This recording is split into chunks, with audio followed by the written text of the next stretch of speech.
তাহলে এই মজের সংখ্যার ভিতরে প্রথমে আসেনি নির্দিষ্ট সময়, নির্দিষ্ট তারিখ, নির্দিষ্ট মাস।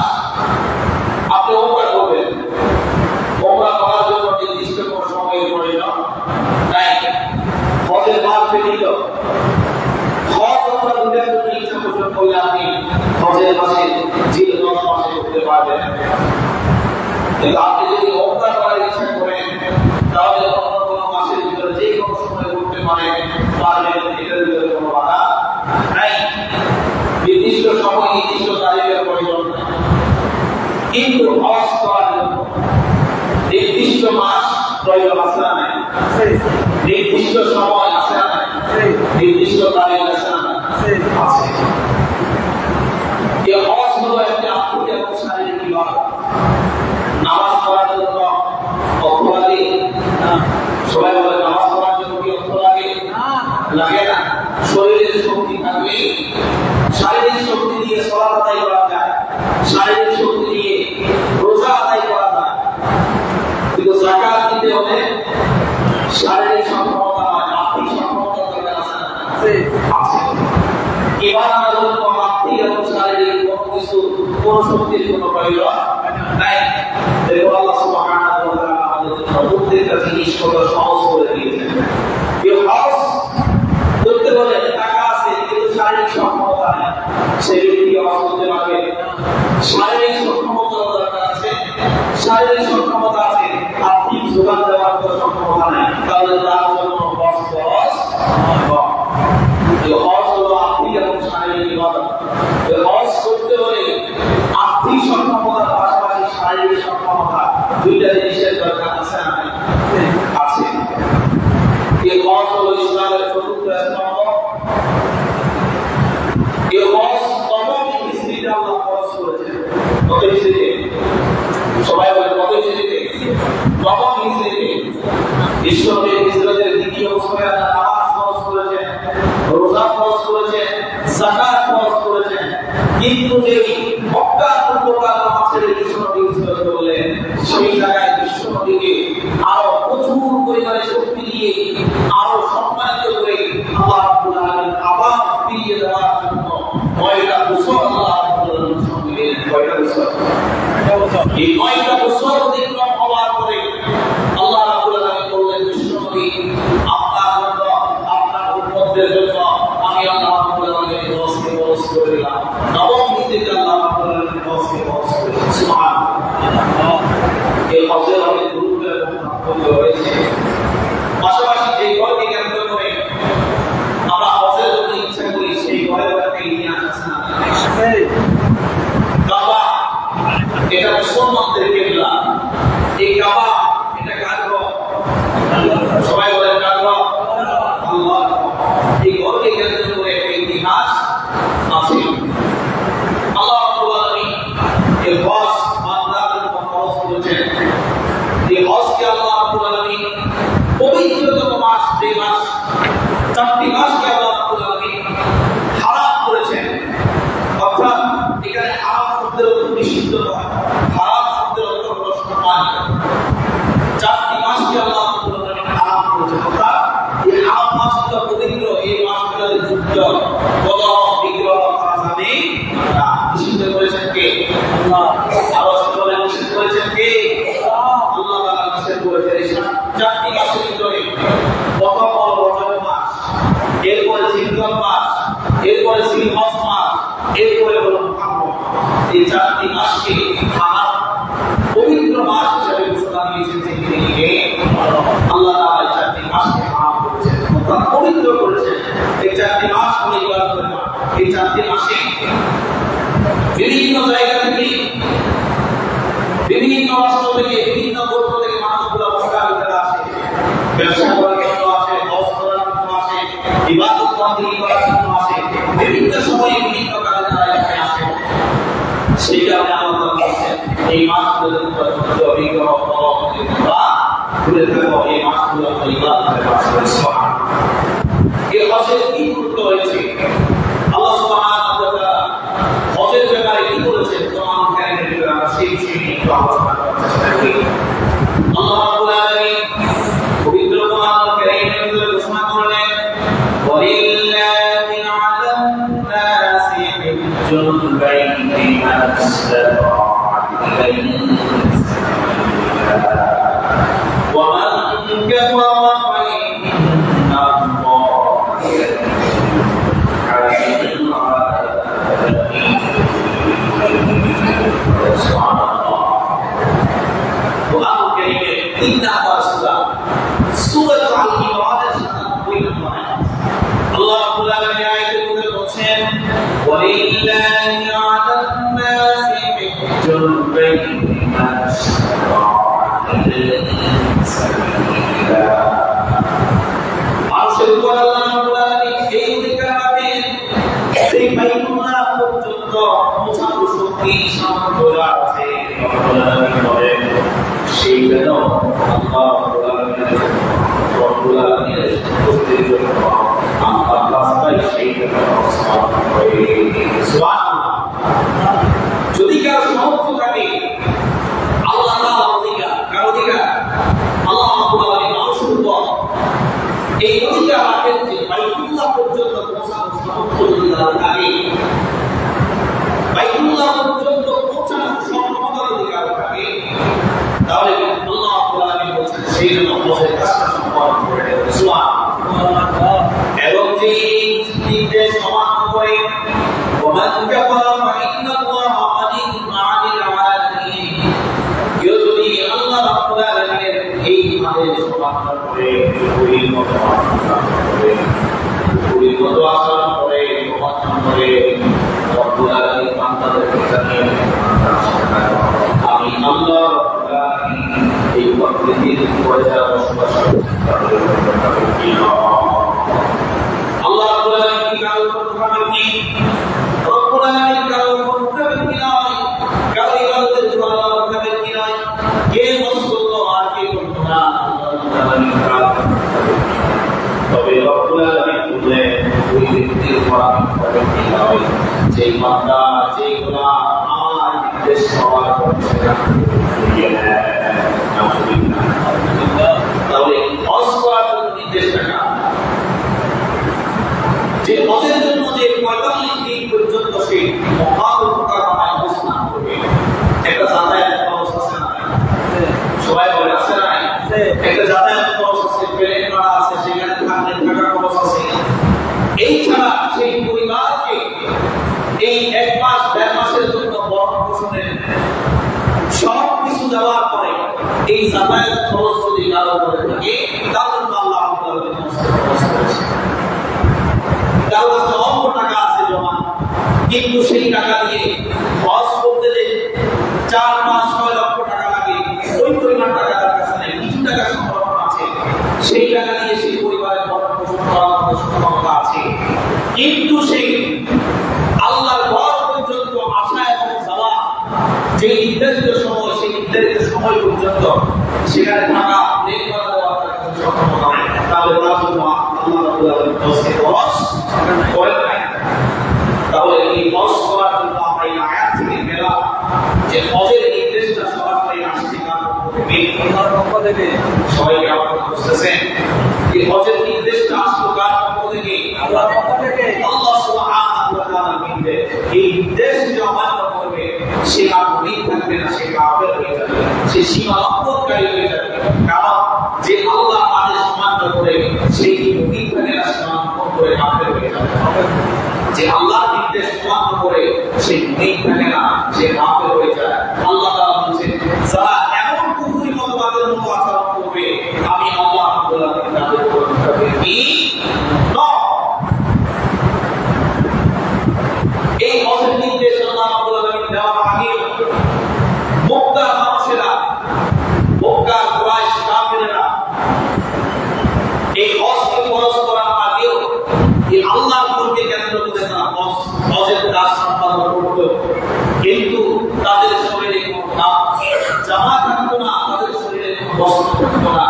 আল্লাহ রাব্বুল আলামিন নির্ধারিত কিছু নিয়ম কানুন দিয়েছেন, তাদের ভিতরে কোনো নিয়ম কানুন ছিল না। তারা উলঙ্গ হয়ে আল্লাহর ঘরকে তাওয়াফ করতে পারে, নাউযুবিল্লাহ। তাদের উদ্দেশ্য আল্লাহর ঘরকে তাওয়াফ করা নয়, তাদের উদ্দেশ্য ছিল সেই ঘরের ভিতরে ৩৬০টা মূর্তি ছিল তাদের আলাদা রাখা, নাউযুবিল্লাহ। ওই সময় তারা আল্লাহর ঘরকে কেন্দ্র করে তাওয়াফ করত, করেছেন না করেন না আল্লাহ রাব্বুল আলামিন যে হুকুম আর নিয়ম দিয়েছেন সেই নিয়ম আমাদের বাইরে দিয়ে না এই আল্লাহর ঘরকে কেন্দ্র করে ওয়াজ করতে কিন্তু তাদের শরীরে কোনো কষ্ট থাকতো না লোক হয়ে যেত এই মনে করে তারা বিভ্রষ্ট হয়ে যেত যে তাদের শরীরে যদি কষ্ট থাকে তাহলে এই ইবাদত করার কারণে যে সওয়াব দিবেন সওয়াব নাই জাহান্নাম চলে যাবে নাউজুবিল্লাহ আল্লাহ তাআলা ইবাদত করার কারণে আমাদেরকে কিছু নেকি দেন সওয়াব দেন রেজেক দেন এই নেকিটা জাহান্নাম চলে লেগে থাকবে সেই কারণে তারা লোক অবস্থায় আল্লাহ তাআলাকে দেওয়া নাউজুবিল্লাহ পড়ে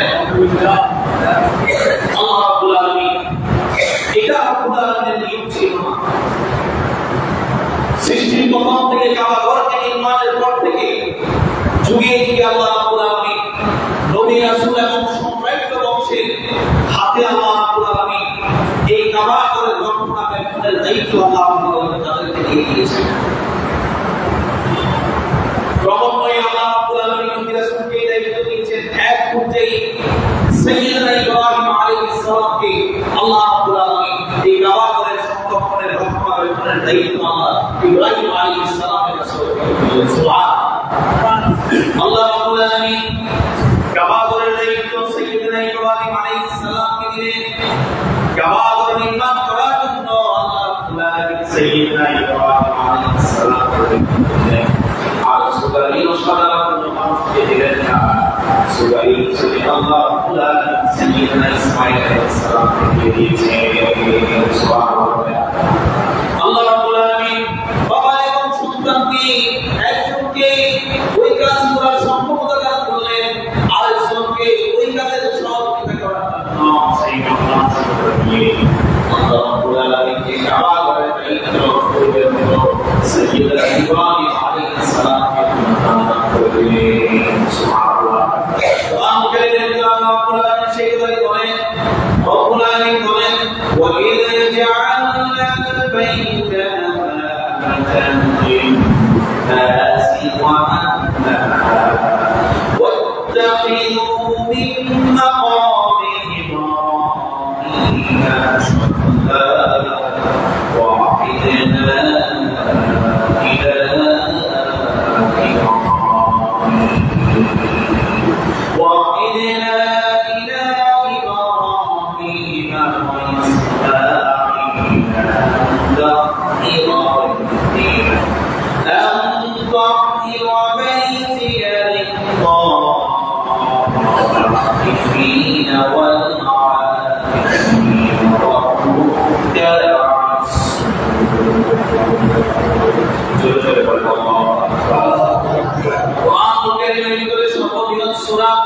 সূরাতুল বাকারার ভিতরে 125 নম্বর আয়াতে আল্লাহ রাব্বুল আলামিন ঘোষণা করেন ওয়া ইযা জাআলনা আল-বাইতা আমানাতান লিন-নাসি ওয়া আম্না যখন আমি কাবা ঘরকে মানবজাতির জন্য সম্মিলিত স্থান এবং নিরাপত্তা স্থল করেছিলাম সম্মিলিত স্থল করেছিলাম সব মানুষ বিভিন্ন দেশ থেকে কে সুন্দর কে কালো কে লম্বা কে বেটি কে মোটা কে চিকন কে রাজা কে প্রজা সবাই এক জায়গায় একত্রিত হয় সেই করে থাকি কাবা ঘরের নিকটে আল্লাহ রাব্বুল আলামিন সব মানুষকে একত্রিত করেন এখান থেকে আরেকটা জিনিস আমাদের জন্য শিক্ষা আছে আল্লাহ রাব্বুল আলামিন যখন হজের যখন মৌসুম আসে তখন সব কে নাইজেরিয়ার মুসলমান কে ইন্ডিয়ার মুসলমান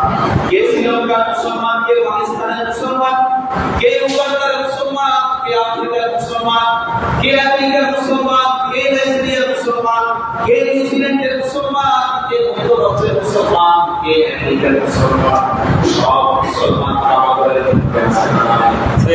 সবাই বলে আল্লাহ রাব্বুল আলামিন আমাদের মানুষদেরকে এই জিনিসটা শিক্ষা দিচ্ছেন মানুষেরা তোমরা শুনে রাখো আমি আল্লাহ রাব্বুল আলামিন বছরের একটা নির্দিষ্ট সময়ে আমার কাছে আল্লাহর জন্য আসে বিশ্বের সব মানুষকে যদি আমি আল্লাহ রাব্বুল আলামিনের একত্রিত করার সক্ষমতা দিই আমি আল্লাহ রাব্বুল আলামিনের থেকে কিয়ামতের দিন যখন কিয়ামত সংঘটিত হবে সব মানুষকে একত্রিত করার সক্ষমতা আমার কাছে আছে আল্লাহ তাআলা এখান থেকে মানুষদেরকে মেসেজ দিচ্ছেন, এবারে তোমরা একত্রিত হবে সব মানুষ, যার পাশে সুন্দর মহিলা আছে, যার পাশে তার স্ত্রী আছে, তার পাশে তার মা আছে নাকি বাবা আছে, তোমরা একটা সাদা কাপড় গায়ে দিয়ে শুধুমাত্র সবাই একটা শব্দ একটা উচ্চারণ করে রাখবে, আল্লাহুম্মা লাব্বাইক লাব্বাইক লা শারীকা লাক লাব্বাইক ইন্নাল হামদা ওয়ান নি'মাতা লাক ওয়াল মুলক লা শারীকা লাক লাব্বাইক লাব্বাইক ওয়াল্লাহু এবার প্রতিধ্বনি করে সব মানুষকে একত্রিত করে সেই জায়গায় যদি দুনিয়ার জমিনে আল্লাহ নাইজেরিয়ার গ্রাম মুসলমান, পাকিস্তানের সন্তান মুসলমান, বাংলাদেশের বেড়ে মুসলমান, নারী পুরুষ সব মানুষকে যদি আল্লাহ এক কাপড়ে একত্রিত করতে পারে, দুনিয়ার জমিনে যদি পারে, কিয়ামতের দিন আমরা আল্লাহর কাছে সব মানুষকে একত্রিত করার সেই সক্ষমতা আছে। আল্লাহ তাআলা সেই কথাটি বলছেন, ওই কাবা হলো এমন একটা জায়গা, যেই জায়গায় রাজা তার প্রজার উপরে আক্রমণ করে না, সুন্দর মানুষটা কালো মানুষকে নিগ্রহ দেয় না, লম্বা মানুষটা বেটে মানুষকে তার পাশ থেকে সরিয়ে দেয় না, তার মানে সেটা হলো নিরাপদ স্থান, নিরাপত্তা স্থল। ওই জায়গায় আছে, এই জায়গায় সেই ব্যক্তি ওই জায়গা থেকে নিরাপত্তা, তাকে নিরাপত্তা দান করে আল্লাহ তাআলা সব মানুষের জন্য নিরাপত্তা স্থল বানালেন, একটা হোটেল বানিয়েছেন, অনেক সুন্দর করে বানিয়েছেন, একটা জায়গায় সীমা দিয়েছেন, কিন্তু দুনিয়ার মানুষের জন্য সম্ভব নয় ওই জায়গাটাকে নিরাপত্তা স্থল ঘোষণা দেওয়া ঠিক কিনা। এই এলাকাটার চেয়ারম্যান এই এলাকাকে নিরাপত্তা স্থল হিসেবে ঘোষণা দিতে পারবে না, কারণ সব জায়গায় ভয় আছে না নাই, আর সম্পদ ঢোকাবার সম্ভাবনা আছে না নাই, সবকিছু মানুষের পক্ষে এই জিনিসটা সম্ভব নয়। দুনিয়ার জমিনে কোনো মানুষ স্থানকে নিরাপত্তা স্থল ঘোষণা দিতে পারবে না, কিন্তু আমার আল্লাহ রাব্বুল আলামিন ওই কাবাকে মানুষের জন্য নিরাপত্তা স্থল ঘোষণা দিয়েছেন। সুবহানাল্লাহ। সেই কথা নিয়ে আল্লাহ রাব্বুল আলামিন আয়াতের ভিতরে বলছেন, ওয়া ইন জাআলনাল বাইতা মাতাবাতান লিন-নাসি ওয়া আমনা, যখন আমি আল্লাহর ঘর, আমি কাবাকে আমার ঘর কাবাকে যখন মানুষের জন্য যখন আমি নিরাপত্তা স্থল বানিয়ে দিলাম, এবং নিরাপত্তা স্থল সম্মানিত স্থল সম্মিলিত স্থল আমি তাদের জন্য বানিয়ে দিলাম, আমি তাদেরকে বলেছিলাম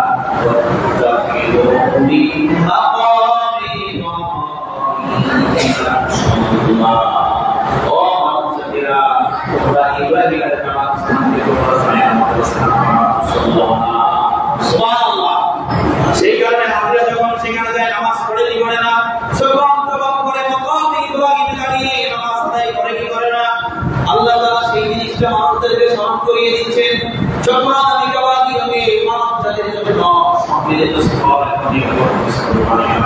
তখন আমি সব মানুষকে নির্দেশ দিলাম, তোমরা ইব্রাহিম আলাইহিস সালামকে স্থানকে মুসলমান বানিয়ে নাও।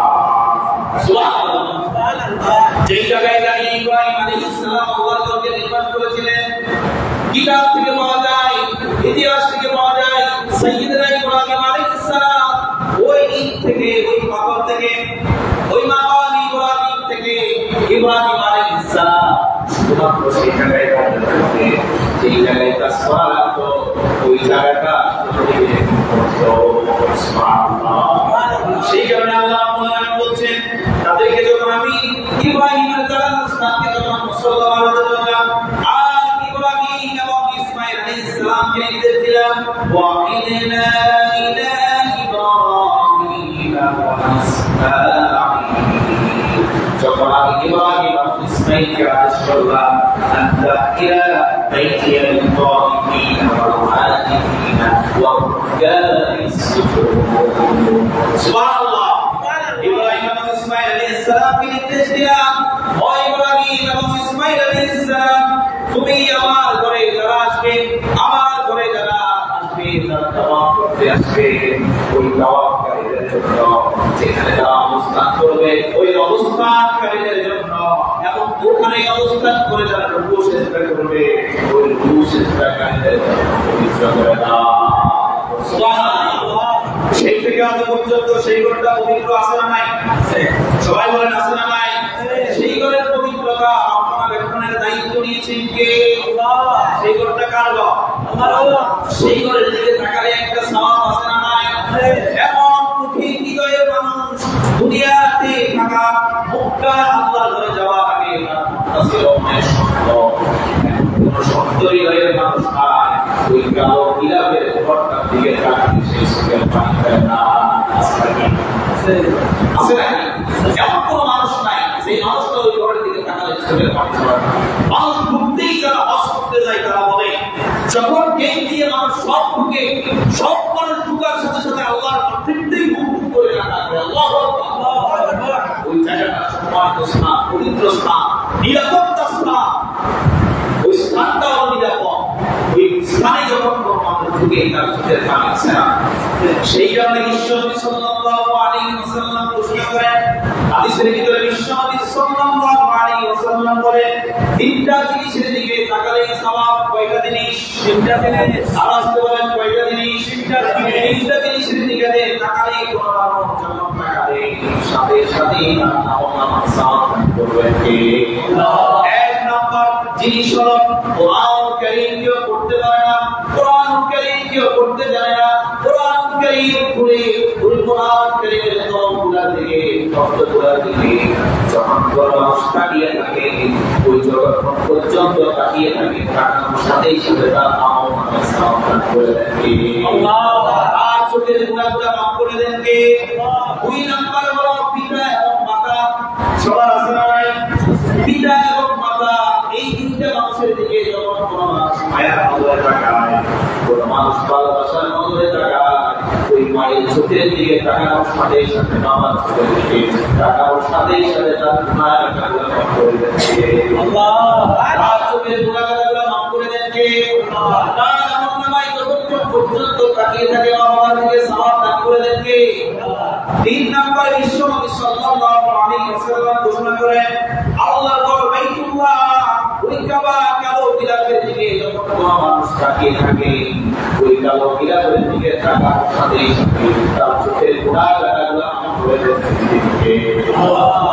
পর্যন্ত কোনো মানুষ ওই কালো গিলাপের দিকে যখন তাকিয়ে থাকে ওই কালো গিলাপের দিকে যতক্ষণ পর্যন্ত তাকিয়ে থাকে ততক্ষণ পর্যন্ত তার আমলনামায় সওয়াব দান করে দেন কে? সেই কারণে ওই কাবার দিকে তাকালে সওয়াব আছে না? ওই জায়গায় অবস্থান করলে সওয়াব আছে না? ওই জায়গায় নামাজ পড়লে সওয়াব আছে না? ওই জায়গায় রুকু করলে সওয়াব আছে না? ওই জায়গায় সিজদা করলে সওয়াব আছে না? শুধু সারা আমরা যেভাবে নামাজ পড়ি ওই ওয়াক্তে গুলো সওয়াব নয়। আল্লাহ রাব্বুল আলামিন ওই আল্লাহর করে যখন কোনো মানুষ ইবাদত করে, রুকু করে, সিজদা করে, সালাত আদায় করে, আল্লাহ রাব্বুল আলামিন সালাত আদায় করলে সেই সওয়াব আল্লাহ রাব্বুল আলামিন আপনার আমলে সেটা দান করে দেন। সুবহানাল্লাহ। সে হজ করার জন্য এত কিছু এত বরকত নয় যে হজ ওই কাবা দেখার জন্য যে হজকে আল্লাহ ফরজ করেছেন সে হজ করার দরকার আছে না নাই? আল্লাহ আমাদেরকে সবাইকে সামর্থ্যবান বানিয়ে দেন, আমরা যেন হজ করতে পারি। আমিন। আল্লাহ আমাদেরকে আর্থিক যেন আমরা সচ্ছল হতে পারি সেই তৌফিক দান করে দাও। আমিন। মৃত্যুর আগে যেন আমরা আল্লাহর ঘর, তুমি আল্লাহর ঘর যেন আমরা ধীরে দাওয়াত করতে পারি, ওই দাওয়াত আমাদের চোখে দেখতে পারি, আমাদেরকে সেই তৌফিক দান করে দাও। আমিন। এই কাবা ঘরের দিকে তাকালে সওয়াব, মুসলমান করলে সওয়াব। এই হজের ভিতরে অনেকগুলো কাজ আছে। হজ কাজ উপর খরচ সেটা আমরা আগামী জুমাতে আলোচনা করার চেষ্টা করব ইনশাআল্লাহ। বিশ্বনবী সাল্লাল্লাহু আলাইহি ওয়াসাল্লাম এই হজের ব্যাপারে কি বলছেন? বিশ্বনবী সাল্লাল্লাহু আলাইহি ওয়াসাল্লাম একটা হাদিসের ভিতরে বলেন, বুখারী ও মুসলিম শরীফের হাদিস, আবু হুরায়রা রাদিয়াল্লাহু তাআলা থেকে বর্ণিত, তিনি বলেন, قال رسول الله صلى الله عليه وسلم, বিশ্বনবী সাল্লাল্লাহু আলাইহি ওয়াসাল্লাম ঘোষণা করেন, ইয়া আইয়ুহান নাস, ও মানব মণ্ডলীরা, বিশ্বনবী একদিন আমাদের সামনে বক্তব্য দিয়েছিলেন, আমাদের সামনে ভাষণ দিয়েছিলেন। ভাষণের এক পর্যায়ে বিশ্বনবী বললেন, ইয়া আইয়ুহান নাস, ও মানব মণ্ডলী, قد فرض الله عليكم الحج فحجوا। সুবহানাল্লাহ। ও মানব মণ্ডলীরা, قد فرض الله عليكم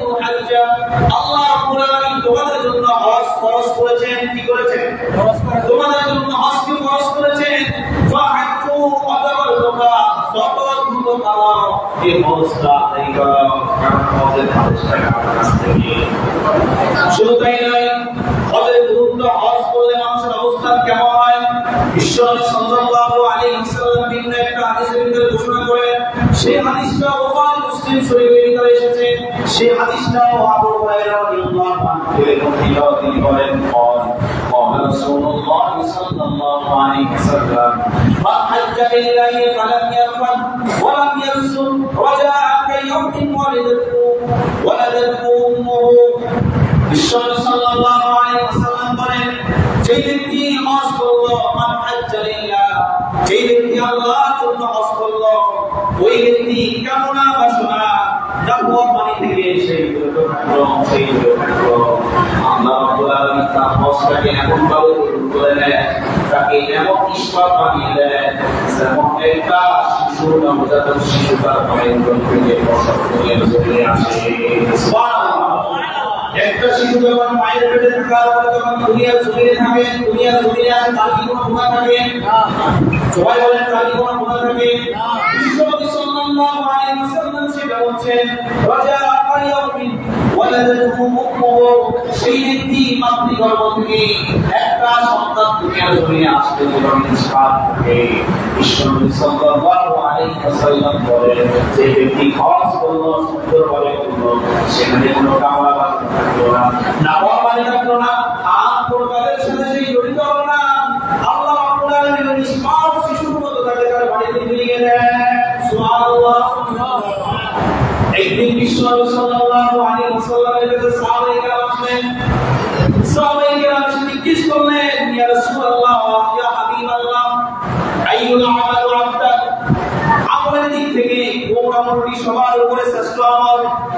বিশ্বনবী সাল্লাল্লাহু আলাইহি ওয়াসাল্লাম বললেন, ঈমান বিল্লাহি ওয়া রাসূলিহি, তোমরা আল্লাহ এবং তার রাসূলের উপর ঈমান আনো। সুবহানাল্লাহ। ওই সাহাবী আবার জিজ্ঞেস করলেন, ইলা কুম্মা মাযা, ইয়া রাসূলুল্লাহ, তারপরে কোনটা? বিশ্বনবী সাল্লাল্লাহু আলাইহি ওয়াসাল্লাম বললেন, ওয়ালা জিহাদ ফি সাবিলিল্লাহ, আল্লাহর রাস্তায় জিহাদ করো। কি করো? আল্লাহর রাস্তায় জিহাদ করো। ওই সাহাবী দ্বিতীয়বার আবার জিজ্ঞেস করলেন, ইলা কুম্মা মাযা, ইয়া রাসূলুল্লাহ, তারপরে কোনটি? বিশ্বনবী বললেন, তারপরে হলো হজ করা। সুবহানাল্লাহ। এক নম্বরে বললেন ঈমান আনো আল্লাহ এবং তার রাসূলের উপর, দুই নম্বরে বললেন আল্লাহর রাস্তায় জিহাদ করো, তিন নম্বরে উত্তম আমল করো। যখন তুমি সামর্থ্যবান হওয়ার সাথে সাথে তুমি হজ করে নাও। সুবহানাল্লাহ। ওই হজের রাজা বিশ্বনবী বলছেন, কেউ যদি হজ করে, তার হজ যদি কবুল হয়ে যায়, তার ওই কবুল হজের রাজা আল্লাহ রাব্বুল আলামিন এমন ভাবে তাদেরকে দিবেন, আল্লাহ রাব্বুল আলামিন তাদেরকে এমন সম্মানিত করবেন, আল্লাহ রাব্বুল আলামিন এমন ভাবে তাকে ইসহাক করে দিবেন। সুবহানাল্লাহ। হজ যখন তোমাদের জন্য ফরজ হয়ে যায়, তখন তোমরা হজ করতে পারো। হজের যা উত্তম, সেটা থেকে আর কি হতে পারে? নবজাতক শিশুর মতো, নবজাতক শিশুর মতো, যার আগেও গুনাহ নাই, পরেও কোনো গুনাহ বর্তমানে নাই, কিন্তু দুনিয়ার জমিনে চলার পরে যখন সে উপযুক্ত হবে, তখন তার গুনাহ হবে। বিশ্বনবী সাল্লাল্লাহু আলাইহি ওয়াসাল্লাম এটা দুনিয়ার কোনো মানুষ তওবাকারীকে বলতে পারতেন যে ওই মানুষটাকে দেখো, যে তওবা করেছে, তওবা করার পরে তার কোনো গুনাহ নাই। কিন্তু বিশ্বনবী এই হজকারীকে এমন একটা, যার হজটা কবুল হয়ে যায়, তাকে এমন একটা জিনিসের সাথে, এমন একটা মানুষের সাথে তুলনা করলেন, সেই নবজাতক শিশু যে দুনিয়াতে আসা, পরে তার কোনো গুনাহ নাই, আগেও কোনো গুনাহ নাই, পরের গুনাহ তো সে এখন শুরুই করে রাখছে। সেই কারণে আসুন, নির্ধারিত সময়ে, নির্দিষ্ট তারিখে, নির্দিষ্ট মাসে আল্লাহ রাব্বুল আলামিন সামর্থ্যবান যারা আমরা আছি, আমাদেরকে যেন হজ্জে বাইতুল্লাহ জিয়ারত করা, আল্লাহ তাআলা সেই তৌফিক যেন আমাদেরকে দান করেন। আমিন। গতকাল থেকে 400 প্লাস হাজিকে নিয়ে হজের ফ্লাইট আরম্ভ হয়েছে। আমরা তাদের জন্য দোয়া করি, দোয়া করার দরকার আছে না? তাদের জন্য দোয়া করি, আল্লাহ তাআলা তাদের এই সফরটাকে যেন নিরাপদ করে দেন, নিরাপদ স্থানে, যথাযথ স্থানে তারা যেন পৌঁছাতে পারে, আল্লাহ তাআলা সেই তৌফিক যেন দান করেন। হজের সম্পূর্ণ কাজগুলো যেন সুন্দরভাবে আমরা যেন দিতে পারি, সেই তৌফিক যেন আল্লাহ তাআলা তাদেরকে দান করেন। আমরা সবাই বলি আমিন। সেই হজকে কেন্দ্র সেই ঘরের একটা ইতিহাস আছে না? যুগে যুগে আল্লাহ নবী রাসূলকে আল্লাহ রাব্বুল আলামিন এই দায়িত্ব দিয়েছেন। সাইয়্যিদনা ইব্রাহিম আলাইহিস সালাম, এরপরে ইসমাঈল আলাইহিস সালাম, এরপরে সর্বশেষ নবী বংশ থেকে আল্লাহ রাব্বুল আলামিন বিশ্ব নবীর দাদা আব্দুল মুত্তালিবের হাতে আল্লাহ রাব্বুল আলামিন এই কাবা রক্ষণাবেক্ষণের সংরক্ষণের দেখাশোনা করার দায়িত্ব দিয়েছেন। সুবহানাল্লাহ। ও সাধারণ বংশের লোককে আল্লাহ রাব্বুল আলামিন কাবাগর রক্ষণাবেক্ষণের দায়িত্ব দিয়েছেন। যাদেরকে দিয়েছেন সবাইকে সম্মানিত করেছেন তিনি। আল্লাহ এক পর্যায়ে এই যে মসজিদুল আকসা, ফিলিস্তিনে যে মসজিদুল আকসা রয়েছে, এই মসজিদুল আকসাকে ধ্বংস করার জন্য, এই মসজিদুল আকসা খ্রিস্টানরা বারবার তারা সব সময় বলে মসজিদুল আকসা তাদের, এই মসজিদুল আকসাকে ধ্বংস করার জন্য আজও পর্যন্ত খ্রিস্টানদের জুলুম নির্যাতন নিপীড়নে নিশ্চিত করা আছে না? তেমনিভাবে এই কাবা ঘরকেও খ্রিস্টানরা, ইহুদি, মক্কা কাফেররা, কুরাইশরা, মক্কার কুরাইশ কাফেররা এই আল্লাহর ঘরকে ধ্বংস করার জন্য ওই সময় একটা পায়তারা তারা করেছিলেন।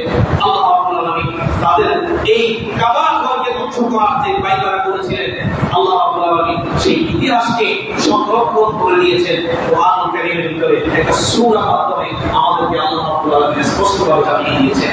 আগামী জুমাতে আমরা কাবা ঘর ধ্বংসের যে ইতিহাস, রক্ষণাবেক্ষণের যে ইতিহাস, সেই বিষয়ে পাশাপাশি হজ কাদের জন্য ফরজ সেই বিষয় নিয়ে আমরা আলোচনা করব। হজের কিছু মাসআলা নিয়ে আমরা আলোচনা করব। হজ যে ফরজে স্থানগুলো জিয়ারত করা ওয়াজিব, সেই স্থানগুলো ইতিহাস নিয়ে আমরা আলোচনা করব। আল্লাহ রাব্বুল আলামিন সেই তৌফিক আমাদেরকে দান করেন, সবাই বলি আমিন।